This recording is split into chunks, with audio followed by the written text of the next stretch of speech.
सुबह से शाम तक रिक्शा चलाया, शाम को घर पहुंचा, बीवी भूख लगी है, मेहनत करता हूं, रिक्शा चलाता हूं, खाना लाओ। और बीवी ने उसके सामने अरहर की दाल रख दी, बिला बिगारी हुई, न घी न छौंका लगा है, कुछ बिला भिकारी हुई दाल उसको दे दी सामने।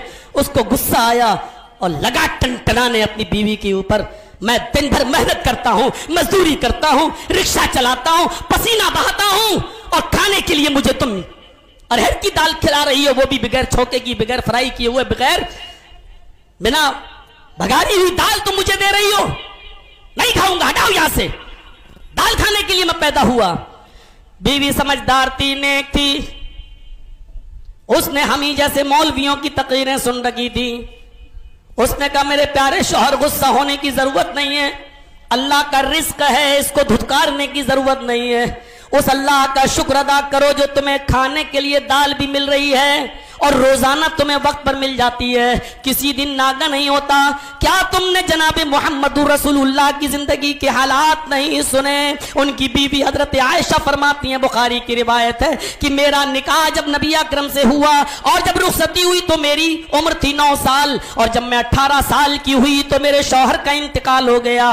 9 साल से लेकर 18 साल तक मोहम्मद रसूलुल्लाह के साथ रही, यानी 9 से लेकर 18 तक 9-10 साल में जनाब मोहम्मद रसूलुल्लाह के साथ रही। लेकिन नबी अकरम हजरत आयशा फरमाती हैं, माश रसूलुल्लाह सल्लल्लाहु अलैहि वसल्लम तामन कत्तु, कि मैंने इस 9-10 साल की जिंदगी में अपने शौहर की मैंने देखा कि मोहम्मद रसूलुल्लाह ने, मेरे शौहर ने कभी पेट भर कर खाना नहीं खाया।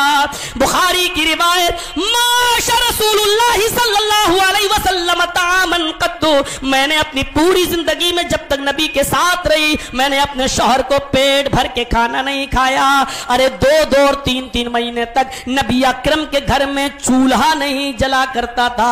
अल्लाह का शुक्र अदा करो, तुम्हें तो अरहर की दाल भी मिल जाती है, वो भी वक्त पर।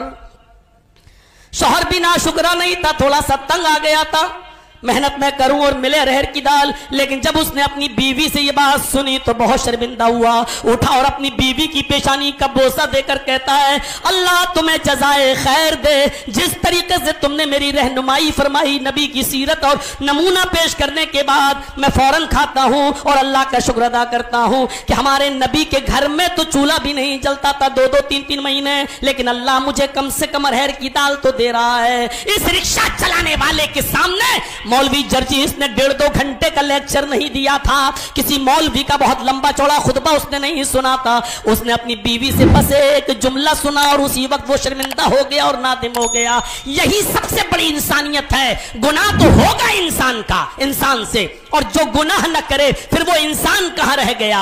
मेरे भाइयों, गुनाह न करने वाली मखलूक तो फरिश्ते हैं, फरिश्तों को अल्लाह ने गुनाह करने की सलाहियत दी ही नहीं है, लेकिन इंसान हो तो गलती तो होगी। आएंगे वाकयात, अभी चलूंगा उस तरफ में मेरे भाइयों, लेकिन इंसान हो तो खताएं और गलती तो होंगी। लेकिन मेरे भाइयों जरा गौर करो, मैं कहना क्या चाह रहा था कि उसके सामने सिर्फ एक नसीहत की गई और उसके अंदर सुधार पैदा हो गया। तो जरूरी नहीं कि सुधार के लिए लंबे लंबे इज्तिमात हो, इजलास हो, तकरीरें हो। अगर फितरत में जिंदगी बाकी है तो एक जुमला ही इंसान की इस्लाह के लिए काफी होता है, और वो घर के अफराद भी समझा सकते हैं, आपकी बीवी भी आपको नसीहत कर सकती है और शौहर भी अपनी बीवी को समझा सकता है।